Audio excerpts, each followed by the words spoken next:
It's a good, man.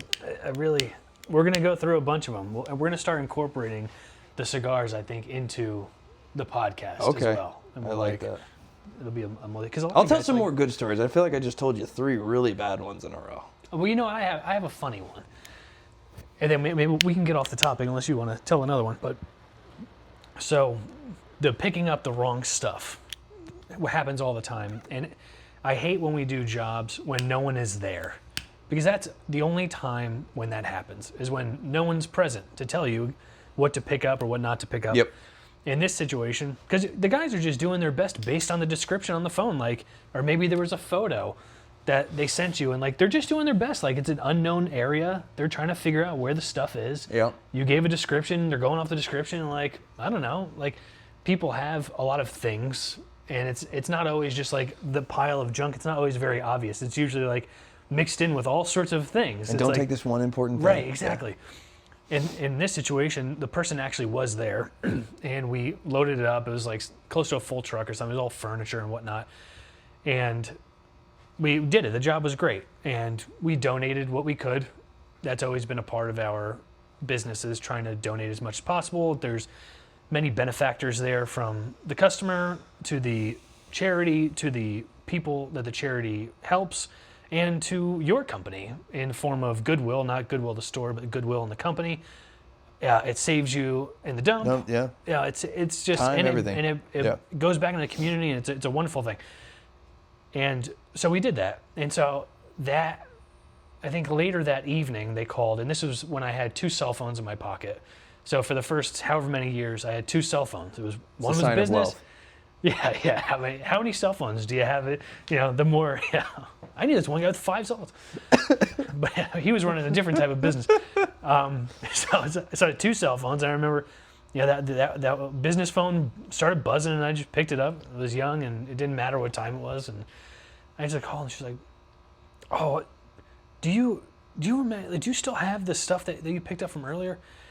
And I was like, "Oh, yeah, I don't know. I know we tried to donate, but." We definitely dumped out whatever couldn't donate. Gone. Like, is it still there? Something was really important. And I was like, I don't know. Like, I'll call the transfer station, because remember, this isn't a landfill. That we use transfer stations. So it's pushing in right away. Yeah. Yep. And so, but sometimes it could sit there, and I had a good relationship with all these people at the transfer stations. And I was like, I'll let me check for you. Like, what is it? And she's like, oh, it was like this dresser. It was just something really important in the top drawer. And I'm like, okay, I'll call around. And so I called the people at the dump, and they were like, oh, no, that's long gone. Like, yeah. Like, no way. And I was like, all right, I figured it's just a shot in the dark, but I wanted to and I was like, well, the only other place is Goodwill, so let's just go. And so I drove my car down to the Goodwill that we went to. And sure enough, there it was, that exact dresser. Sitting outside, that hadn't been processed yet or anything, and I'm like, wow, look at this. And so I go in and I open up the drawer. I don't know what's in there, and so I open it up, and it's just this this canister. There was nothing else. All the other drawers were completely empty. It was just this one like canister. I don't know what it was. I guess tin canister. And I was like, all right, well, I called her, and I'm like, was it this like tin canister? And she's like, yes, that was it. And I was like, well, I have it. Like, what do you want me to do now? And she's like, oh, you bring it back. I'm like, well, I have to ask now, like, what is it? What is it? Like, what is going on? And she's like, oh, it's my father's ashes. Oh. And I was like, oh my goodness, well, thank goodness. Like, and she was like, oh, but it's so great. I'm just glad that my dad was able to get out of the house for a while. And I was like, yeah, man, I think he had a good time out there. Let's get him back home. So, I don't know why that reminds me, but I had early on, I had this guy that would call me regularly. He owned a bunch of Cinnabons. You know what the Cinnabon, the big. It's like a cinnamon bun. Cinnamon bun. But they call it Cinnabon. They're like these big ones. They're really good. It's really good for your arteries. They're huge, but like, and he was a bigger guy, and I remember. He'd always call me, like, kid, get over here, I need you to blah, blah, blah, blah, blah. And like, I'd get there and I'd be like, cool, man, it's $200. He's like, I'll give you $150. Let's go. And I'd be like, he'd big body me all the time. He'd just do that and I'd be like, okay. But he would constantly call me. He'd always have these like he'd always have little jobs for me to do. And then one day he's like, hey, man, how far would you go? Like, if I asked you to do something, how far would you go? And I was like, his name was John. I remember being like, John, I don't know, man. It's like, as far as the money goes, I don't know. And he goes, I need this refrigerator to New Jersey. And I was like, you need me to take a refrigerator to New Jersey? And he was like, yeah. And I go, I'll do it for $1,000 if you pay for everything else. And he goes, I'll give you $1,000, but I'll only pay for gas. And I just remember being like, okay. And so and at the time, the only truck that I had was this Chevy Silverado dump truck. It was like an 89 or something, but it didn't have fifth gear. So you were in Atlanta at the time. I was in Atlanta at the time. But anyways, I get to the job site, and he has the. It's like 1,000 miles. It was far. Yeah. But and I didn't have a radio or an AC, and I didn't have fifth gear. And you were what, like 22 maybe? Yeah, okay. 22, 23. I was like $1,000. Like, dude, I was like, I would have taken it to Alaska, so we're good. Yeah. He had the forklift, put the thing in there, we kind of strap it down, and he was like, I'll give you the money when you get back. And I remember being like, John, what about gas? He's like, all right, here's $200, but like, I need you to keep your receipts, whatever. I burned through $500 worth of gas because the whole way there, my RPMs are at 7,000 because I don't have fifth gear. So I'm at 55 miles an hour, just like had headphones in, just trying to not hear the noise. And I remember I pulled off in the middle, like I pulled off at the middle of the night in the middle of Baltimore, and I got a hotel. I got a hotel or a motel for like $35.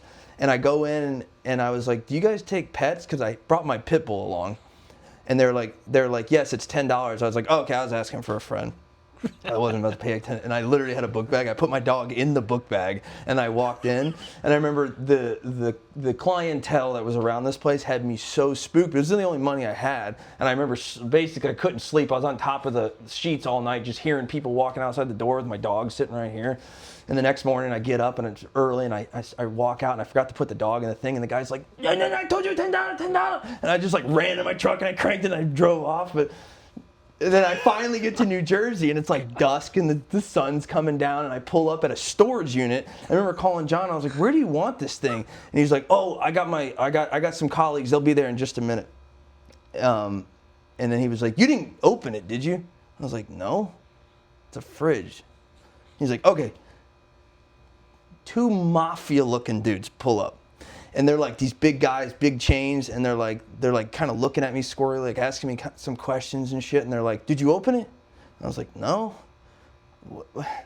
What? Like, and then they got real weird, and then they took it off, and they're like, "All right, you need to go," and like real quickly. And I'm pretty sure I transported drugs from Atlanta to New Jersey in a refrigerator, because like the people that I handed it to and then the sketchiness that was revolved around it. But anyways, I get all the way back and I'm like, John, you got to give me my money because I spent $500 in gas and something. And then he's giving me the money and I'll never forget, the siren started going off and he was at my apartment complex and he looks at me and goes, is that for you? And I was like, what? No. I was like, what is going on? What was in that refrigerator? He was like, I gotta go, man, and just drove off. And to this day, I'm like, I bet I transported something highly illegal in that refrigerator. Did you get your money? I got my money. Okay. I got my money. So $1,500. Yeah. I mean, it came out to $1,000. I remember showing him the receipts and stuff, but then like he never called me again. That dude called me all the time. And he was just gone. I think he was like waiting to see who could I get to take this, because he was calling me for the oddest things. It'd be like, yeah, I need you to come get this dresser, and it'd be like it looked like it wasn't even old, and it'd be like, all right, $100, and he'd be like, 90, take it. I'm like, okay, I'll take it. But he was just calling me the strangest thing until one day it's like, all right, take this refrigerator all the way to New Jersey, and some mafia guys are going to take it off. Holy shit. That's also why you should probably have insurance or ask questions. What were the sirens? I don't know. I just remember the way he looked at me when the sirens were coming, where it was like he had a look in his eye and it told me right then and there, I was like, I'm right. This was because like he thought something was going on, and he was like, are those for you? And I was like, what? Like, no. Are they for you? Yeah. No. What kind of question? What kind of question?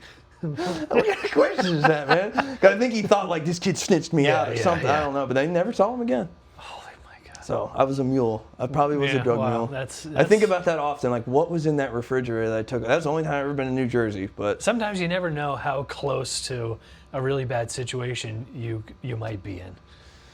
Yeah, I don't ask a lot of questions too. I probably should have.